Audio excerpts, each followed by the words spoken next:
अस्सलाम वालेकुम स्टूडेंट्स, उम्मीद करता हूं आप खैरियत से होंगे। आज हम बात करेंगे टॉपिक बीट्स की। ये एक शॉर्ट क्वेश्चन है। आपने इससे पहले लेक्चर में बात की थी प्रिंसिपल ऑफ सुपरपोजिशन की, जहां पे आपने बात की थी जब मल्टीपल वेव्स आपस में ओवरलैप करती हैं, सुपरपोज करती हैं, तो आपके पास बेटा किस तरह से डिफरेंट प्रोसेस हो सकते हैं।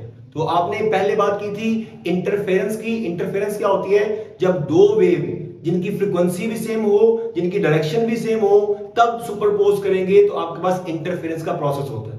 ठीक है। और सेकंड प्रोसेस है बीट्स। ये एक शॉर्ट क्वेश्चन है इस चैप्टर का अहम। इसमें क्या होता है कि जब दो वेव जिनकी आपके पास डायरेक्शन तो सेम रहे लेकिन फ्रीक्वेंसी में स्लाइटली सा चेंज हो, थोड़ा सा चेंज हो, तो वो जो प्रोसेस परफॉर्म करते हैं उसको आप बेटा बीट्स कहते हैं। इसको आप इस तरह में डिफाइन कर सकते हैं कि जिसमें आपके पास पीरियोडिकली राइज और फॉल्स आएंगे।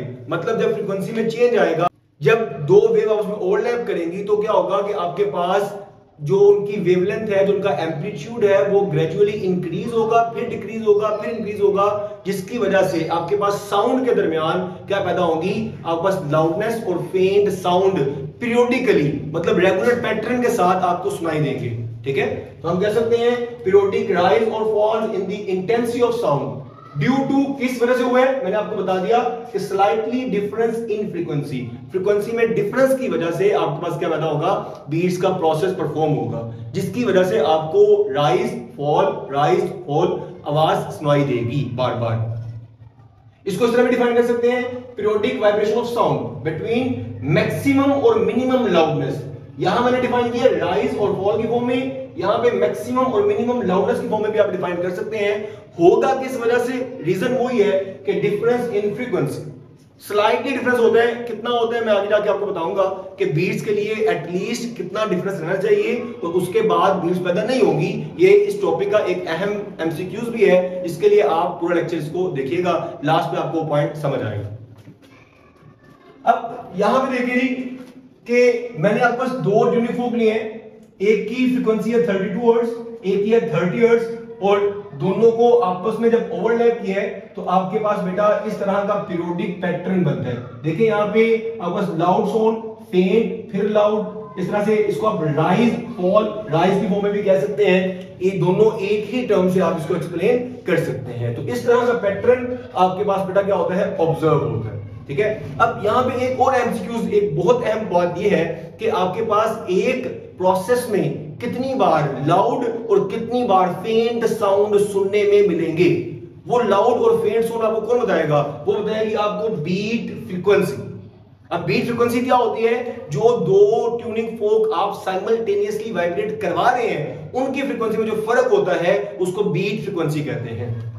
देखिए जी, नंबर ऑफ बीट्स पर सेकंड, एक सेकंड में कितनी बार आपके पास बीट्स क्रिएट्स होंगी, ये कैसे बताएगा आपको? Is equal to the difference in frequency.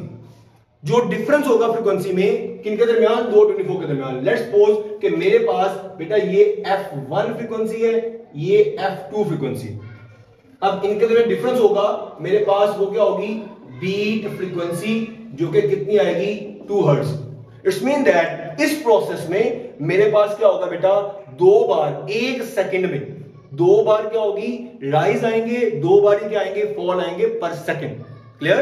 तो इस तरह से हम बात करते हैं कि कितने राइज और कितने फॉल यहां पे क्या होंगे? क्रिएट हो सकते हैं। क्लियर जी? Next point.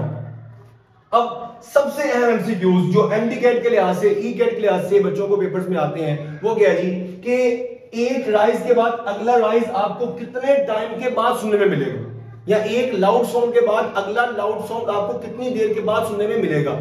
तो उसके लिए आपने याद रखना है बेटा कि राइज से राइज, या लाउड से लाउड साउंड, या फेंट से फेंट साउंड, दोनों का टाइम ड्यूरेशन सेम रहेगा। ये बात आपने याद रखनी है।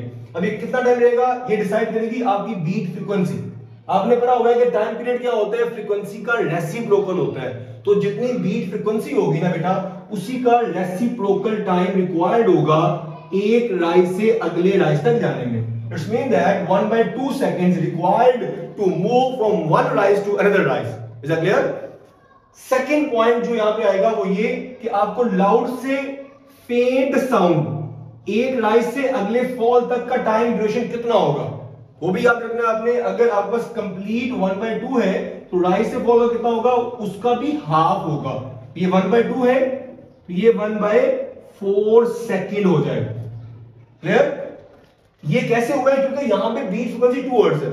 अगर बीट फ्रीक्वेंसी 3 हर्ट्ज होती तो लाउड से लाउड का डिस्टेंस टाइम कितना हो जाता 1/3 सेकंड्स, और लाउड से फेड कितना हो जाता 1/6। इस तरह ये 4 होती तो यहां पे 1/4 आ जाता, यहां पे 1/8 आ जाता। 5 होती 1/5, 1/10। तो इस तरह से आपके पास आप टाइम ड्यूरेशन को मेजर कर सकते हैं और बता सकते हैं कि लाउड से लाउड तक और फेड से फेड तक कितना टाइम आपके पास रिक्वायर्ड होगा। तो ये बेटा बहुत इंपॉर्टेंट एमसीक्यूज है, इसको आप लाजमी नोट कीजिएगा।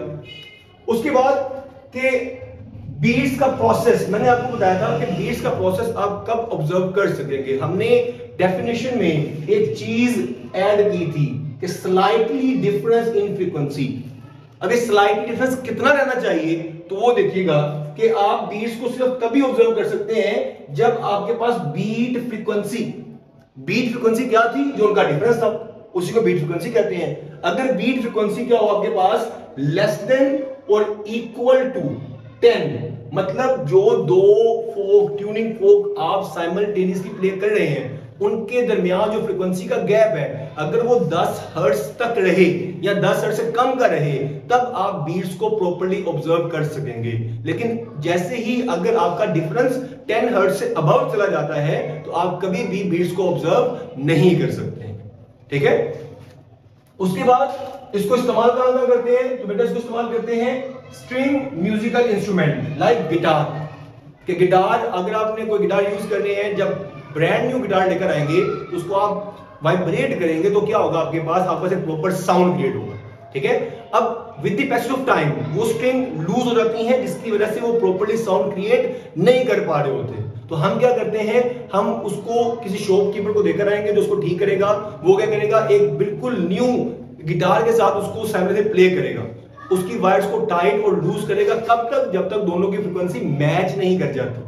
जब मैच कर जाएगी इसका मतलब कि आपका जो गिटार है वो ठीक हो गया। तो जितने भी आपका स्ट्रिंग म्यूजिकल इंस्ट्रूमेंट है उनमें फ्रीक्वेंसी के डिफरेंस की वजह से आप उनको ट्यून करने के लिए बीट्स के प्रोसेस को यूटिलाइज करते हैं। उसके बाद एडजस्ट द डिजायर्ड फ्रीक्वेंसी, अपने मुताबिक आप फ्रीक्वेंसी भी चेंज कर सकते हैं, आपने कितनी चेंज करनी है। मेटल डिटेक्टर साउंड में भी आप बीट्स के प्रोसेस को यूज करते हैं। ठीक है? उसके बाद एक एमसीक्यूज के लिहाज से टर्म है reflection of sound, reflection of wave. आपकी बुक में टॉपिक है स्टेशनरी वेव से पहले। इसमें से बेटा आपने सिर्फ 2 पॉइंट को कलेक्ट करने हैं। वो 2 पॉइंट क्या है कि रिफ्लेक्शन कब होती है और कहां से होती है। याद रखिएगा, रिफ्लेक्शन आपके पास मीडियम टू मीडियम डिफरेंट होती है। अब देखिए, मीडियम आपके पास 2 तरह के हो सकते हैं, या तो रेयर मीडियम या डेंसर मीडियम। रेयर मीडियम का मतलब होता है लाइटर मीडियम, डेंसर मीडियम का मतलब होता है हैवियर मीडियम। ठीक है? तो रेयर मीडियम, अब लेट्स सपोज कि वेव मेरे पास रेयर टू डेंसर मीडियम में जा रही है। अगर रेयर से डेंसर में जाएगी ना, तो याद रखिएगा मेरे पास फेज शिफ्ट आएगा 180 डिग्री का। अब इसका क्या मतलब है, अब देखिए अगर आपके पास यहां से क्रस्ट जा रहा है तो रिफ्लेक्शन के बाद जो चीज बाउंस बैक होगी उसमें आपके पास ट्रफ आएगा पहले और क्रस्ट बाद में आएगा। मतलब फेज शिफ्ट आएगा 180 डिग्री का। अगर गया क्रस्ट है तो आएगा कौन, ट्रफ। ठीक है? और अगर डेंसर से रेयर में जा रहे हैं तो रेयर जो है बेटा वो कोई भी फेज शिफ्ट क्रिएट करवाने के अहल नहीं होता। ठीक है? तो अगर डेंसर से रेयर में जाएंगे तो आपके पास किसी किस्म का कोई फेज शिफ्ट नहीं होगा। तो ये 2 पॉइंट्स आपने रिफ्लेक्शन के बारे में बेटा आपने यहां से कलेक्ट करने हैं। तो आज के लेक्चर में बेटा हमने सीखा है कि बीट्स क्या होती हैं, उसके लिए क्या लिमिटेशंस हैं, क्या प्रोसेस हैं, किस तरह उसको यूज करते हैं, और रिफ्लेक्शन की 2 कंडीशन हमने डिस्कस की हैं। होप सो आपको समझ आया होगा। बहुत जल्द नए लेक्चर में हाजिर होंगे। अल्लाह हाफिज।